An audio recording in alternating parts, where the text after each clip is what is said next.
Hello everybody, Brandon here. So we're going to get started in just a second here. We just want to boot this up. Now this is going to be Hexen, Beyond Heretic. This is the sequel I was mentioning when I was doing my Heretic video. I think I mentioned this, didn't I? I don't know. Anyway, Hexen's pretty cool. It's very different though. You know, just looking at this, obviously, we've got different classes to choose from, which is a pretty big difference from Heretic, which is a lot more like Doom. This is quite a bit different from Doom because of this factor. So you've got three classes: Fighter, Cleric. Oops, that's not what I wanted to do. There we go. Just wanted to show them. We got Fighter, Cleric, and Mage. I think the Mage looks fucking awesome. I mean, just look at that. That's kick-ass.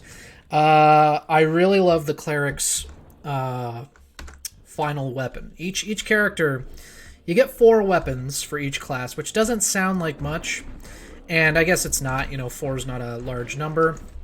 It's obviously seemingly a step back from Heretic, which had more weapons than that, you know, in a given playthrough. Although, of course, if you add them all up, I'm pretty sure there's more variety in this game. Because of the class system. But the weapons are super fucking cool in this game. Now, the starting weapon, not so much. You know, each character starts with a shitty weapon. The mage has a nice one because he starts off with a ranged weapon, so he can blast stuff from, you know, safety, but of course he's more fragile, so you gotta be more careful when you play as him.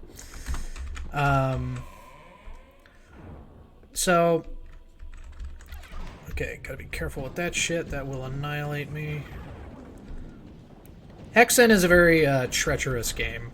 A lot of threats, a lot of sneaky traps, a lot of dangerous things. It's also very confusing. I've never actually finished this game before. The way it works is this first level is not representative of everything that comes after it. But, yeah, we'll go down there in a second. I just want to kind of clear out the area.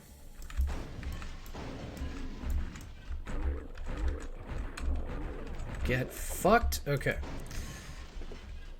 The way it works in every other level after this is that it's kind of like you start off in a hub area, and then you go into like smaller levels, and then you got to do things, and all of these levels have like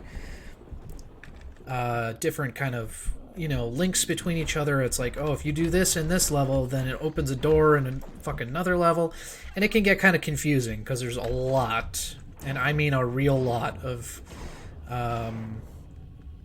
stuff to that. So I just wanna, okay. Yeah, I'm not a fan of the slower pace of how this starts, but it does pick up afterwards when you get your first weapon. I'm only showing this one character class. If you want to see the other ones, you know, buy the game. You can use it through GZ Doom, just like how I did Heretic, and you can also use Doom through the same program. And it's nice. You can get, you know, nice mouse support. Mouse support, so it's nice and smooth. Ooh, okay, we made it. All right, I think that's good for there. Oh yeah, as far as the items I've picked up so far, we got quartz flasks, which are also items in Heretic, and then we've got these green flasks, which I don't remember what they're called. They're like flesh-it flasks or something, and I believe they function differently for each class. But I might be misremembering that. So yeah, now we can go in here, beat the shit out of more of these two-headed fellas. I don't know what anything in this game is called. This is definitely an era of games where you only knew the names of shit because it was in a manual or something. There's no place in the game where they name these things. I don't think, anyway. Go boom. So yeah, this level is relatively straightforward, certainly compared to how the game gets later. We're going to go ahead and beat the first level, and we're going to play a little bit of the second level, but probably not a whole lot, because it does get a little confusing. And even though I finally figured out how to beat the second level, I still get a little lost. Yeah, that was an example of monster infighting. If a ranged enemy hits another enemy, they turn on each other, which can be very amusing and can also work to your advantage. And that's something that can happen in pretty much all these old Doom Engine games, you know, like Heretic and Hexen, and Doom, of course. And actually, that can even happen in Quake, even though it's not the same engine. Yeah, let's see here. Okay, we want to grab this. Woo. Okay. Oh, I thought this closed on you, but I guess I might have been... Ooh, ooh, ooh. I got nervous. Okay. We're fine. We go up here.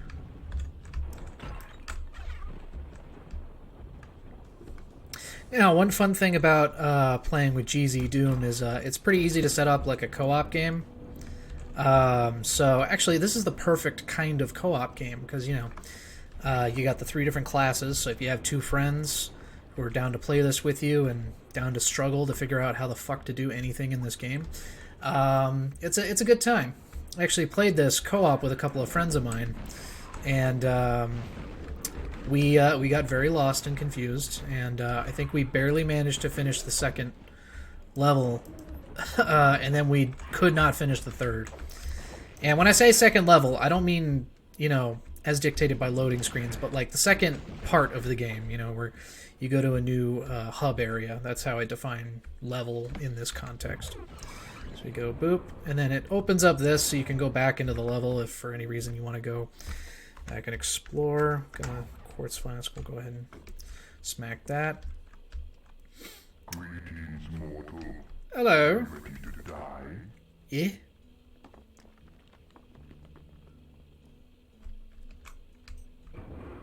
Alright. So yeah, this is the hub level, the hub area of the second stage of the game. So from here, you have to go into various smaller levels to open the way to the end so that you can get to the next hub area. And that's the part where it gets really confusing, because there's so many of these areas, and it can get easy to be confused about which ones you need to go to, which ones might have changed since you went to a different area. It can be a lot of doing on your brain for sure. And of course, some of this stuff can be really difficult and occasionally just super treacherous. All right, we just found a serpent, which that's one of the more direct links to Heretic, is the green serpents in this game.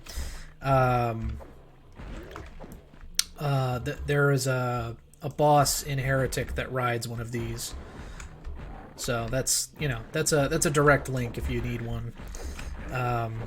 Whereas a lot of enemy types and stuff, they're not actually present in both games. Okay, cool. So we actually already have our second weapon.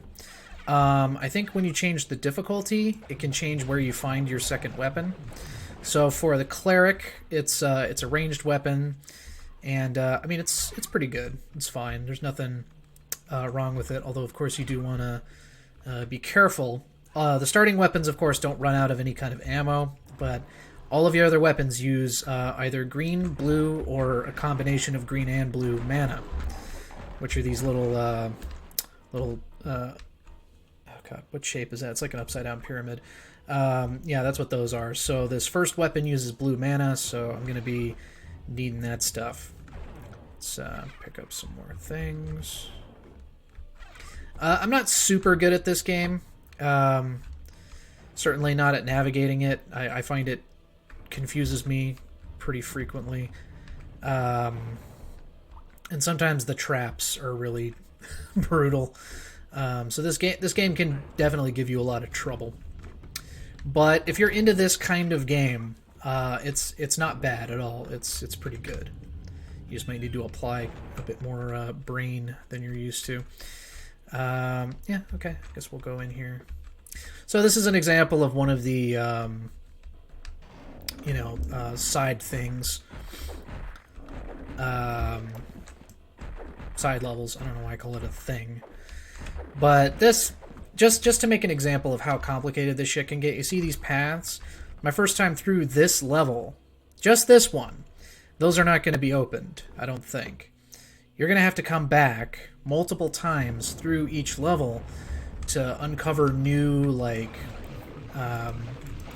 hidden areas and all kinds of shit. It can be pretty overwhelming feeling. And actually, that's part of the reason I do highly recommend playing this with a couple friends. That way you can work on, you know, having an easier time figuring it out. If there's more of you, there's a better chance that somebody will put dots together where the others fail. Okay, so this, if I step on any of these except for the one that's being pointed to by the light, I will get crushed to death. So you just want to go through this one. And then we're back to the hub, and something has changed, so now we can move to another area. So that opened, and that opened. So we've got 2 new things open. And actually, just as a we're gonna do something a little fun here. Just as a a taste of what you can get in this game later, because obviously we're only here to take a quick look. We're gonna show you some of the other weapons for the Cleric. So the Cleric will later in the next hub area. So yeah, you have to beat all this shit first, but in the next hub area you get this weapon, which uses the green mana, and it's pretty cool. And then the last one, which you have to find like weapon parts. I think there's 3 parts, and then you get your final weapon. This thing is amazing. Not only look at that design for one thing, that is fucking awesome. But watch what it does. So like these spirits come out, rip them to pieces. It's easier if there's more enemies. Let's see if we can get some more enemies to show up. Okay. Now watch this. They're gonna rip him to pieces, and then they change targets. And you can clear a whole fucking room with this thing through that process. You just blast, and then the ghosts come out and rip them to fucking pieces. It's so fucking brutal. It's really cool. This is the reason I like playing as the Cleric more than the other classes. His final weapon is fucking awesome. It is like the coolest thing. Actually, you know what? Fuck it. Since we're doing this cheating to show off other shit in the game, here we go. Fighter starts off with just spiked gauntlets and he punches shit. So that's his beginner weapon. His second weapon is this, which is it's not ranged, but actually I think the enemies change depending on which class you're playing as. So that's something, because I think if you're playing as the fighter, you get less of the flying type enemies. Yeah, we'll just show this off a little bit. It's you know, it's just a bit more powerful. This is his first ranged weapon. The third one, you can throw these hammers which explode, so that's pretty cool and all. Just go up here and go bop, bop, motherfucker. And then his final weapon, which I'm gonna say I don't find it terribly exciting. Oh god, excuse me. But it is ranged. Although it's actually more effective if you use it up close, but it's like a sword that flings, you know, magical shit, whatever it is. But yeah, you just go, god damn it, bop, rips right through them. And just for fun, I'll show you one of the. Oh, that one actually didn't work the way I thought it did. Huh. Yeah, okay. We'll demo that on the mage, because I didn't actually do what I meant to do. Okay, so the mage starts with this. This is his starting weapon. Again, clear advantage in the sense that it's ranged and unlimited. So again, it's a good reason to play this game 3-player co-op. I would say is that way you could have a ranged character at all times, which can come in real good handy. Also, you'll notice that like his hands are clipping at the bottom of the screen. If you're playing in the original resolution, that doesn't happen. But you know, obviously this is through GZ Doom, so it lets you play at higher resolutions than were originally possible. So I don't really hold that against the game, of course. But his second weapon, anyway. If we can get some damn enemies.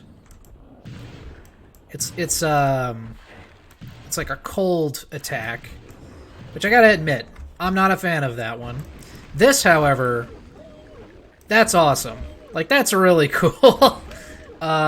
He's definitely a late bloomer in terms of weapon coolness for me. But then again, we got his awesome ultimate weapon, which is really fucking cool. So let's go kill some shit with that. The first shot didn't seem that impressive, but trust me, in the right situation, this thing will slaughter. See, that shot, all the projectiles hit, so it just slaughtered him. And this is the kind of thing where if you're in like a room with a bunch of monsters, you can really do a lot of damage. And then what I wanted to show before is we'll use the silly extra item, turns the enemies into pigs. It's just goofy. Oh god, it feels terrible when you do it like that. Whoops. And then just a little fun thing. There is an item that makes you fly in this game. It's just cool, you know. But yeah, so the characters are cool. They have some nice little variety between them. And again, if you were playing this, you know, 3-player co-op, this would, I imagine, be a total blast. The last time I played this with a group of friends, it was a pretty long while ago, and I was definitely worse at this than I am now. But yeah, still fun. If you can get some bros to play this is definitely some classic shit. And in GZ Doom, if you're feeling particularly I don't know, like cheating, I guess, they do have like an infinite ammo ability or option rather, or you can turn on double ammo if you just want to give yourself a little bit of a cheat. That way you can enjoy the other weapons more and use the you know, the default of like punching or shooting this, you know, let's face it, inferior wand weapon. You don't have to use those nearly as much, although of course you'll be blowing the original challenge of the game. But I'm a proponent of playing games the way you want, as long as you're not bothering anyone else. So, you know, in this context, since it would be co-op, I don't see the problem. But yeah, that's our little video on Hexen. Pretty fun game. I do enjoy it, and I have been playing it legitly. Well, not recently. That was a couple of months ago, the last time I actually loaded that save. But I do have a couple of save files there. We'll go ahead and exit out right now. But yeah, I do have a couple of save files that I was working on, and I was definitely having fun with that. So, still a good game. If you like Heretic, but you want to try something that's a little more different from Doom, then that would be right up your alley, because it's still got the same dark fantasy theme, except you've got the classes, and you've got, I think, better variety in terms of weaponry. So, yeah. The only thing is the level design. I'm not saying it's bad by any means. I think it's pretty good. There's a lot of cool areas and all, but it can get a little confusing when you don't know exactly. Like, you'll pull a switch and you have no fucking idea what you did half the time. So that part can be a little annoying. But anyway, that was fun to take a little look at Hexen. Again, all this shit's on Steam. These ones anyway, Hexen and Heretic. Hexen also comes with a expansion, Death Kings of the Citadel. I've never actually played that, so I can't really comment on the quality or anything about that, really. Because I couldn't even finish Hexen, so yeah, I haven't really checked out Death Kings of the Citadel, so you know, I got no real comment there. But yeah, Hexen and Heretic are definitely on Steam. They're both really fun, and I highly recommend them to anybody who likes kind of older school shooter games. Although, of course, Hexen isn't all shooter, depending on what class you play.